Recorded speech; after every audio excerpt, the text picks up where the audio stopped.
70 80 हज़ार की लीड से जीत रहे थे, हमने उनको हरवाया है और उनके ऊपर जाली मोहरें लगा के सबको हरवाया। कमिश्नर साहब, जब जाली मोहरें लग रही थी उस वक्त आपने किसी से कहा कि सब कुछ हो रहा है, गलत हो रहा है, इसको रोका जाए? देखिए, मैं ये सारी इस गलतकारी की जिम्मेदारी अपने ऊपर ले रहा हूँ और साथ आपको बता रहा हूँ कि जो चीफ इलेक्शन कमिश्नर है, जो चीफ जस्टिस है, वो भी इस काम में पूरे शरीक। किसके कहने पे सब कुछ होता रहा? ये इतना सब कुछ जो हुआ आखिर किसके कहने पे होता रहा? आप क्यों प्रेशर में थे? किसने ऐसा किया? मेरे ऊपर कोई दबाव नहीं है।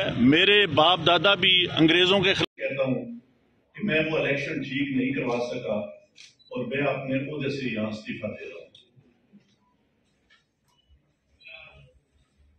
मैंने जो इस इलेक्शन में गलत काम किया है, रावलपिंडी के 13 MNA सोशल मीडिया का और ओवरसीज पाकिस्तानी इतना प्रेशर था कि मैंने आज सुबह की नमाज के बाद एक दफा मैंने खुदकुशी करने की कोशिश की है।